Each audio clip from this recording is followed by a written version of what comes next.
મન ઉપર જો તમારું પ્રભુત્વ હોય ને, મનની ઉપર, તો કેટલો ફાયદો થાય ને એ એક ઉદાહરણ દ્વારા સમજીએ આપણે. બુદ્ધ મહાપુરુષ હતા ને, એને શિષ્ય તરીકે બધા આવતા. એમાં એક રાજકુંવર રહ્યો ને, એને દીક્ષા ગ્રહણ કરી. એટલે એ બુદ્ધના અનુયાયીમાં એના મઠની અંદર રહેવા જાય અને બહાર સંસારિક જીવન નહીં, આ જીવન જીવે. સમજાણું? તો હજી પહેલા જ દિવસે હજી યુવરાજ રહ્યા ને, એ આમ જોઈને તો એ બુદ્ધના જે મઠની અંદર આવ્યા ને, એટલે એને ભિક્ષા લેવા જવી પડે. એ રસોઈ એની ત્યાં બનાવતા ન હોય, બારે ભિક્ષા લેવા જવી પડે કોઈ પણ નગરજનો પાસે. તો તેથી જ બુદ્ધે એને કીધું કે તમે છે ને આજે ભિક્ષા લઈ આવો, આપણી જમવાનું. ભિક્ષા એટલે જમવાનું. તો યુવરાજ રહ્યા ને, એ આમ જોઈને તો એને વૈરાગ આવી ગયો હતો. એટલે સીધી જ એને દીક્ષા લઈ લીધી હતી. પણ એટલું બધું એનું છે ને વાતાવરણ એટલું નહોતું બન્યું, એટલી બધી કેળવણી નહોતી આવી. પણ દીક્ષા લઈ લીધી હતી, પહેલો જ દી હતો ગુરુના સાનિધ્યમાં. તો એ ભિક્ષા પાત્ર લઈને નીકળ્યા. અને નીકળતા વચમાં છે ને વિચાર કર્યો કે આજે ભિક્ષાની અંદર લાડવા મળી જાય ને તો સારું. એને લાડવા છે ને બહુ ભાવતા. તો કે આજે લાડવા મળી જાય તો બહુ સારું. ને શાક, એક મનગમતું શાક હતું એનું, ઈ જમાનાનું. એને વિચાર આવ્યો મનમાં કે એ મળી જાય તો મજા આવે. અને હાલ્યા જાય છે ને વિચાર કરતા જાય છે રોડ ઉપર. ધીરે ધીરે જ્યાં કીધું તું બુદ્ધે એ જગ્યા એવી, શેઠાણી બહાર જ ઊભા હતા રાહ જોઈને. આવો પધારો એમ કરીને અંદર લીધા એને. અને જેવા ભિક્ષા પાત્ર ખોલ્યું અને શેઠાણીએ એની અંદર જેવા એના પાત્રની અંદર આ બધી વસ્તુ મૂકવાની ચાલુ કરી ને, તો સીધા લાડવા દેખાણા. તો એને એમ થયું, તો મેં વિચાર કર્યો નહીં કે લાડવા જ બનાવ્યા છે આજે. પછી શાકે એને ગમતું હતું એ જ બનાવ્યું હતું અને એ મૂક્યું. અને એ મૂકતા શેઠાણી કહે, તમને મનમાં જે વિચાર હતો એ જ કે બન્યું છે ને, અને તમને સ્વાદ જે ગમે છે એ સ્વાદ જ મેં બનાવ્યો છે, કે સ્વાદ એ છે એ કે. અને એ શેઠાણીને જોઈને આ રાજકુંવર હતા ને જી, એ નવા બુદ્ધના મઠની અંદર જોડાણા હતા. એટલે નવા સાધુ થયા હતા. એને મનની અંદર થોડો કુવિચાર આવ્યો શેઠાણીને જોઈને કે આવા સરસ શેઠાણી, આમ તેમ, એવો મનમાં એને વિચાર આવ્યો. પછી વિચાર તો આવતા આવી ગયો. પછી જેવું એનું ભિક્ષા પાત્ર બંધ કરી અને પાછા મઠે જતા હતા ને, તો વચમાં એને એમ થયું કે આને મને ગમતા લાડવાની ખબર પડી ગઈ હતી, મને ગમતા શાક ભાવતા ભોજનિયાની ખબર પડી ગઈ હતી. તો અમે વિચાર જે કર્યો એ એને ખબર પડી ગઈ છે, તો કેવી દશા થઈ કે હું કે સાધુ, મારા મનની અંદર આવા વિચાર નો આવવા જોઈએ, પણ આવ્યા. બુદ્ધ પાસે પહોંચ્યા. બુદ્ધ પાસે પહોંચીને આમ જરીક આમ ચિંતા દૂર થઈ ગયા અને બોલી નો ગયા કાંઈ ને. એને ભિક્ષા પાત્ર ત્યાં મૂકીને સીધું બુદ્ધની આમે આમ દંડવત પડી ગયા અને કીધું કે ભૂલ થઈ ગઈ છે કે મારાથી. તો કે શું ભૂલ થઈ ગઈ છે? તો કે હું જ્યાં આજે ભિક્ષા લેવા ગયો હતો ને, ત્યાં મારાથી મનની અંદર અમુક વિચારો જે પ્રગટ થયા ને, એ જ રીતનું સામેવાળી વ્યક્તિને ખબર પડી ગઈ અને એ જ રીતના ભોજન આપ્યા. અને ત્યાં મને થોડાક કુબુદ્ધિ હોય છે ને એવા બધા વિચારે થયા. મેં બીજું કાંઈ કર્યું નથી કે, પણ મને વિચાર આવ્યા આવા બધા અંદર, સંકલ્પો મારી અંદર જાય ગાય કે એવા. તો શું કરવું? તો બુદ્ધ કે કાંઈ વાંધો નહીં, કાંઈ કરવાનું નથી કે, તું એક કામ કર, અત્યારે શાંતિથી જે કંઈ આ મળ્યું છે એ તું તારી રીતે આરોગી લે અને કાલે પાછો ન્યા જ જાજે. કાલે ન્યા જ જાજે કે જમવાનું લેવા માટે થઈને. પણ એક વસ્તુ તું ધ્યાન રાખજે કે તારા મનમાં કોઈ પણ વિચાર આવે ને તારે દાબવાના નહીં. તારા મનની અંદર કોઈ પણ વિચાર ઉદ્ભવે એની અંદર તારે કાંઈ ઉમેરો નહીં કરવાનો. તારા મનની અંદર કોઈ પણ વિચાર આવે એની ઉપર તારે કામ નહીં કરવાનું. તારે ખાલી એ વિચાર કોઈ પણ ઉપજે એને જોવાનો, એને સમજવાનો, અને એ જ વિચાર છે ને એની માથે મંથન કરવાનું. એ કે તારે ઓકે કાંઈ વાંધો નહીં. બીજા દિવસે એ નીકળ્યા પાછા અને ન્યા જ ગયા, પણ આજ કાલ જેવી નહોતી. મનમાં વિચાર આવે ને તો વિચારની માથે એનો દ્રષ્ટાભાવ હતો. કોઈ પણ વિચાર અંદર ઉપજે ને જેવો એટલે ઈ ને વિચાર અલગ હતા. અને વિચાર જે ઉપજે ને અંદર, તમારા મનની અંદર કોઈ પણ વિચાર ઉપજે ને એની ઉપર તમે ધ્યાન ન દો ને એટલે મન ભટકી જાય. કારણ કે મનને આશ્વાસન ન મળે. તમે એનું કયું ન કરો ને, એનું માનો નહીં ને, એની ઉપર આચરણ ન કરો ને તો મન રહ્યું ને એ ભટકી જાય ને ન ગમે. અને એ શું કરે ખબર હે? વિચાર રહ્યા ને એને ન્યા રોકી દે. વિચારમાં જે કામ તમારે નહીં કરવાનું એટલે એ મન ન્યા ઊભું રહી જશે. કારણ કે મનને આમ જોઈએ ને તો વિચાર ને પ્રશ્ન પૂછવામાં એમાં રસ છે. જવાબ અને કોઈ પરિણામ આરે એને લેવા દેવા નથી. બસ એ કઈ રાખે એમને એમ. ઝાડવાના પાંદડા હલે ને એવી રીતના આની અંદર વિચારો ઉપજે જ રાખે. થોડીક વાર એમ થાય સત્સંગમાં જવું છે, થોડીક વાર એમ થાય નથી જવું, થોડીક વાર એમ થાય કે ખાવું છે, થોડીક વાર એમ થાય નથી ખાવું, થોડીક વાર એમ થાય કે આમ કરવું છે, થોડીક વાર નથી કરવું. આવું થયા રાખે. તો જ્યારે એનો દ્રષ્ટાભાવ બુદ્ધે કીધું એની ઉપરથી જાગી ગયો ને તો એનો વિચાર આવતા હતા પણ એની માથે એનું ધ્યાન નહોતું.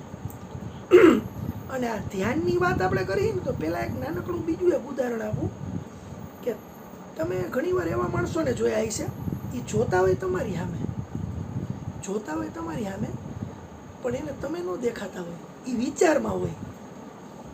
તમારે બન્યું હોય કોઈક વાર, એવું નથી. તમે કંઈક વાર કોઈક વસ્તુને જોતા હોય તો એ ખરેખર એ વસ્તુ તમારી સામેથી અદૃશ્ય થઈ જશે અને તમે વિચારમાં કંઈ કહીશો. આવું પિક્ચરમાંય બતાવે, આવું સિરિયલમાંય બતાવે. પછી ખબર આમાં મામા માઇકની આડું આમાં આમ કરે, આમાં આમ કરે ને એટલે ઓલો ઝપકીને પાછું આમ જોવે. એટલે ધ્યાનની વાત આવી છે ને એટલે આ ઉદાહરણ આપ્યું કે જે તમારું ધ્યાન તમારી આંખ ઉપર ન હોય ને, જે તમારું ધ્યાન તમારી આંખ ઉપર ન હોય તો સામેનું દ્રશ્ય ન બને. હો, તમારા મનમાં દ્રશ્ય ન બને એવડી તાકાત છે ધ્યાનની. આ ધ્યાનની તાકાત એવી છે કે તમે કોઈ વિચારમાં હોય ને તમે કોઈ વસ્તુને જોતા હોય તો એ વસ્તુ તમારી સામેથી આખી ગાયબ થઈ જાય. એની છબી કે એની પ્રતિકૃતિ અંદર ન બને તમારી અંદર. અને આવો જ અનુભવ તમારે થાય સાંભળવામાં. તમારું ધ્યાન બીજે ક્યાંક હશે, અહીંયા ગમે એવું સાંભળવાનું ચાલુ હોય અથવા તો ગમે એ કંઈક તમે પ્રોગ્રામ જોતા હોય. અત્યારે જ આપણે આ બધી વાતચીત કરતા હોય ને અહીંયા અતિશય હમણાં બારે કંઈક અલગ ટાઈપના સાયરન કે અલગ ટાઈપના ભડાકા થાય ને તો મારો અવાજ તમારા કાન લગીને પહોંચે. અહીંથી તે ધ્વનિ બહાર નીકળે, તમારા કાનમાં સ્પંદનય થાય, પણ એ ડેટા રહ્યો ને એ તમારા મગજ લગીને ન પહોંચે. હું બોલું એ ન સંભળાય. ઘણા ધ્યાન બેરા હોય. ઘણી વાર આપણે એવો બનાવ બને કે આપણે કોઈક વાત કરતું હોય ને એ વાત ન સંભળાય, ભાઈ આપણે હા હું કહેશ એમ કહી. તો ધ્યાન વસ્તુ એવી છે. ધ્યાન એટલે આમ ધ્યાનની વાત નથી કરતો, આમ બેહી જવું એ ધ્યાનની વાત નથી કરતો. ધ્યાન એટલે કોઈ પણ કાર્ય થતું હોય ને એનું નિરીક્ષણ. કોઈ પણ વસ્તુ બનતી હોય ને એને જોવાવાળો. કોઈ પણ વાત હાલતી હોય ને જી એને બોલવાવાળો અને શું બોલવું શું ન બોલવું એ જોવાવાળો, એની વાત છે. તો આવી રીતના ધ્યાન જે તમારી પોતાની આંખ ઉપર તમારું ન હોય ને તો સામેનું દ્રશ્ય ન દેખાય. તમારા કાન માથે ન હોય ને તો તમને બહારના અવાજ ન સંભળાય. અને કોક વાર તમે અતિશય સ્પીડમાં ગાડી હલાવતા હોય અને તમારા શ્વાસ માથે જો તમારું ધ્યાન ન રહે ને થોડીક વાર માટે, સામેથી કોઈ મોટું વાહન આવી જાય તો તમને હાર્ટ એટેક આવી જાય. અરુણ બાપુએ વાત કરી ને જી, એ ઓલા બેનની જે વાત કરી એને હાર્ટ એટેક આવી ગયો ખુશીમાં. એ કઈ રીતના આવી ગયો ખબર છે? એ ખુશી એટલી બધી હાવી થઈ ગઈ કે શ્વાસોશ્વાસ ભૂલાઈ ગયા. તમારું ધ્યાન એની માથેથી હટશે, કોઈ પણ વસ્તુની માથેથી હટશે તો તમને એ વસ્તુ રહીને પ્રતીત થતી બંધ થઈ જશે અને તમારું ધ્યાન કોઈ વસ્તુની માથે એકાગ્ર થશે ને તો એ સૂર્યપ્રકાશને બિલોરી કાચમાંથી બહાર કાઢવા જેવી શક્તિ પેદા કરશે. આ ધ્યાન ને ધ્યાનની વાત રહી ને જો સમજાઈ જાય ને તો આખું વેદાંત અને ઉપનિષદો સમજાઈ જાય તમને, આખી દુનિયા સમજાઈ જાય તમને. ધ્યાન ઉપરની આખી વાત છે. તો બીજી વાર છે એ સાધક રહ્યો એ જ શેઠાણીની આ પાછું એનું ભિક્ષા પાત્ર લઈને ભિક્ષા લેવા ગયો ને તો એનું ધ્યાન રહ્યું નહીં હતું કેની માથે, એના વિચારો આવે ને અંદર એની માથે. એટલે કંઈ કુવિચાર નો આવ્યો કારણ કે ધ્યાન હતું એની માથે. જો ધ્યાન ન હોય ને તો મન પડે એમ કરે, મન તો મરકટ છે, એને તો મજા આવે એ કરે. એ તો અહીં બેઠા બેઠા ગમે ત્યાં ભ્રમણ કરે. પ્રકાશની સ્પીડ રહી ને 3 લાખ કિલોમીટર પ્રતિ 1 મિનિટ. સૂર્યનો પ્રકાશને અહીં પહોંચવું હોય ને તો 8 મિનિટ લાગે, પણ મનને જો સૂર્ય ઉપર બેહવું હોય ને તો વૈજ્ઞાનિકે બનાવેલી એકય વસ્તુ નો બેહે. પણ આપણે અત્યારે સૂર્ય ઉપર જઈને બેહી, મનને ચાંદા ઉપર બેહવું હોય તો વિચાર કરો ત્યાં ચાંદા ઉપર.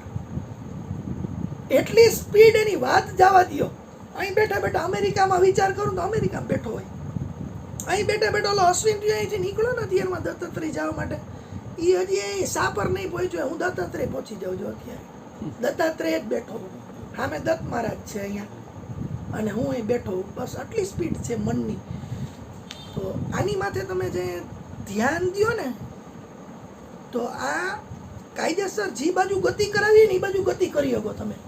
તમારે જે ખોજ છે ને એ ખોજમાં તમને ફાયદાકારક રહે. એવી જ રીતના એ સાધકને એનું ધ્યાન એના વિચારો આચારો બધાની માથે હતું ને તો એકય એવો વિચાર ન આવ્યો નહીં. જેવો ત્યાં પહોંચ્યો ને તો એને કોઈ વિચાર નહોતો આવ્યો ને તો એની રીતના શેઠાણીએ બધું બનાવ્યું હતું. અને એને પૂછ્યું આજે તમે કાંઈ વિચાર ન કર્યો એ કે આજ તો તમે વિચાર શૂન્ય છો શેઠાણી કે.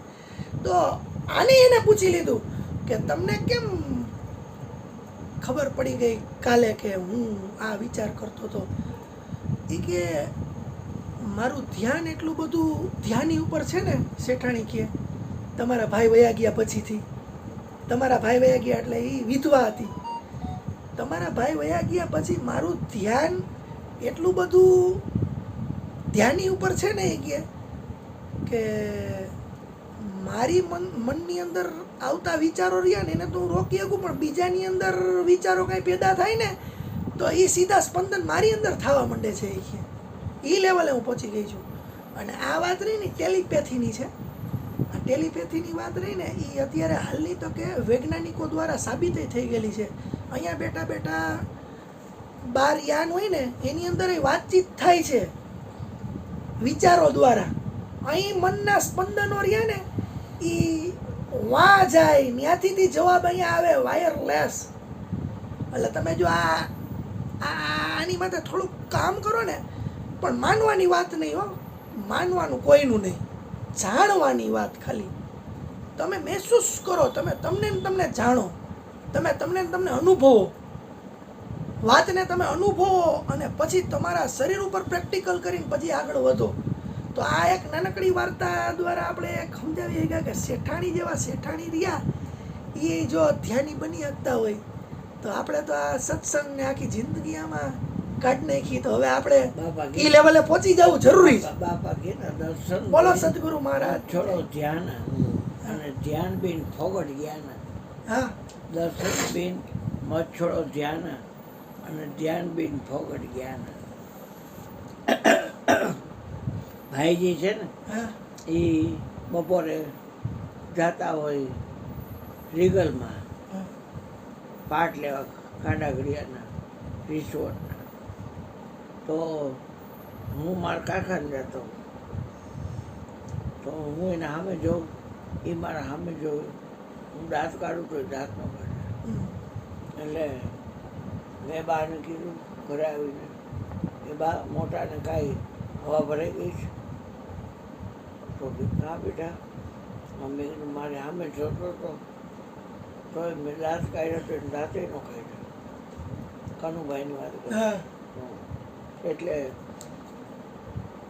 બેટા એનું ધ્યાન ન હોય કે મેં કાંઈ નહીં મારે સામે જોતો હા હા એમ તઈ આપણે ઈ ધ્યાન સમજી આંખનું ધ્યાન સમજી તઈ પણ આ ધ્યાન અલગ વસ્તુ હા આખી ઘણા વાર પહેલાંની વાત છે બેટા પછી બેટા ઓલા બેનને ભજીયાની દે દરજીના બેન સિંગદારી છે ને એટલે ભાઈ પણ ત્યાંથી આવ્યો એટલે એ મોટા કે અરુણ દાંત કાઢ્યા તો તે દાંતનો કાઢ્યા કે ક્યારે બા તો કે તું અહીંયા બસ સ્ટેન્ડ પાસેથી જતો હતો તો કે હું કાંડાગીરીના પાઠ લેવા છે ને વિચારમાં હતો હવે વિચારમાં હોય એટલે હા બસ ઈ ધ્યાન ન હોય મેં વાત કરી એવું તમે થાય કીધું અને મને પોતાને અનુભવ એવો થયો હોય પાછો હા એટલે ઈ અનુભવ જ હું તમને કહું છું નવી વાત નથી કઈ કહેતો હતો કે મેં સામું જોયું દાંત કાઢ્યા હા, એ મારા સામે જોતા હતા તો દાંત નો કાઢ્યા હા. એને દેખાય નહીં તમે ન દેખાય મને પોતાને એકવાર એવો બનાવ બન્યો કે દેખાતું બંધ થઈ ગયું ને સાંભળવાનું તો ઘણી વાર લોચા થાય કારણ કે આપણે બીજી કઈક ધૂનમાં વિચારમાં હોય ને તે સાંભળી નહીં બાજુવાળાની વાત હા અને ઓલો બકતો હોય પછી એમ કહે ને કે હું કીધું આપણે કે હું કીધું ઘણી વાર ક્લાસમાં કહે ટીચર ખબર હે ને આપણે અહીંયા બેઠા બેઠા કરીએ ને વિચાર કરતા હોય એક ભાઈ એવા આવતા અહીંયા કે આ જગ્યાએ બેહીને હું અહીંયા બેહીને હું સત્સંગ કરતો હા, મયુર મારે સામે બેઠો હોય હા, અને એ ભાઈ વાં બેઠા હોય હા, પછી એ ભાઈ છે ને એને મને જોવો હોય ને હા, એટલે એ બા સામું જોવે હા, એટલે બાકી ઓલો જોન સાયકલ લઈને આવે છે એ મારી સામે જોયા કરતો હોય અરુણી કે તો ચુનીભાઈ ભેગો આવે છે તું એને કહેજે ને કે તમે સત્સંગ છે ને એ અરુણભાઈ કરે છે અહીંયા તમે જુઓ હા, એમ. એટલે એક દી મેં કીધું તમે ભાઈ સત્સંગ છે ને એ મારી તરફ જોઈને કરો તો મારા આખરું સેટિંગ એવું જાય આમ જો સાઈ દેખાય ઇન્ડિકેટર હતો ઇન્ડિકેટર હતો આયા કેમેરો રાખ્યો તો જરાક આવો જરાક એક દિવાળી જેટલો આવું તો થાય ને કે આ કેટલું આગું આગળ વ્યવસ્થિત રાખો તો જો આખો દેખાવ ઈ એવું હે ને વીણાના મામા છે ને હા ઈ એવા છે એ ઈ આમ અહીંયા જોવું હોય ને તો અહીં જોવે તો અહીં દેખાય એને હા તો હવે થી એવું કે અમે એની ઘરે બેહવા ગયા હા. અને ઋતુ તો બોલે હાવ બાકડી હા તો ઈ બધા બેઠા ને પછી ઓલા ચાનું પૂછે આને હા વીણાને હા એન મામો હા અને ધ્યાન આનું ઋતુ સામે તો એકવાર પૂછ્યું તો ઓલીનું ધ્યાન નહોતું એટલે એને જવાબ ન દીધો બીજી વાર પાછું પૂછ્યું તો ઓલી શું કે ખબર નાના છોકરા ચા પીવી કે તમે હું મારી સામે જોઈને ચા ચા કરવું હોય કે અરે દાંત કાઢીને ફીંડલા બધા હોય ઈ કે.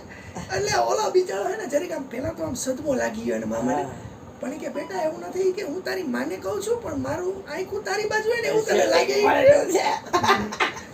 કે ઈ તને એવું લાગે ઈ કે એટલે પછી તઈ અમને એમ થયું કે ઓ બહુ કર્યા ને સાયકલ વાળા ભાઈ આવતા ખબર છે ભાઈ એને એવો અહીંયાથી આયા જોવે તઈ બોલ દેખાવે હા બોલ પેન વેચતા ઈ તો હું જે એને દ્રષ્ટિ રહી ને એનો કોણ બદલેલો હોય હા એટલે એ વસ્તુ બને ઘરોની ગરબી જે આમ જાય ને રામનાથપરા હા એટલે પેલી શેરીમાં ચોથી ડેલી હા એમાં રહેતા ત્યાં બરાબર. ઘરે જ આવ્યા છે હવે. નામ તો ભૂલી ગયો પણ એ ભાઈ ને અમે ગયા હતા અરે અત્યારે તો બધી વિવિધતાથી ભરેલી હોય ને. આખરા સેટિંગ હા આગળ સેટિંગ ફરી જાય એના જેવું આ પણ અત્યારે તમે જુઓ ને અત્યારે લાઈટ આપણે બંધ કરી દઈએ ને અવડિયા એટલે અંધારું થઈ જાય ને એટલે આપણી આંખને રિફ્લેક્શન ન મળે એટલે દેખાતું બંધ થઈ જાય હા સીધી જ વાત ખોટી વાત હાલો ભાઈ થોડીક વાત કરો. ના બાપા બાપા ચોર હા કરશે બાપા ચાર વાણી કરો ને ધૂન બોલો સંભળાવો બાપા હા એટલે જ કહું ચાર વાણી તમે કરો ને ધૂન બોલો બાપાનો પણ અવાજ બહુ સારો હો. ઓલો લલિતાબેન હતા ને હા તે તમે ખબર હે ભજન ગાતા ગાતા જયમાં હા ઈ ઓલા જયેશ કુમારે વિડીયો બનાવીને મોકલો એવું સરસ ગાયું બાપાનો અવાજ સારો. ઈ કઈક આમાં હે ને આમાં જેવો પકડાઈ જાય ને અવાજ મોબાઈલમાં પછી એમાં ચાર ચાંદ લાગી જાય છે અવાજ ખરેખર અવાજ એ હારો.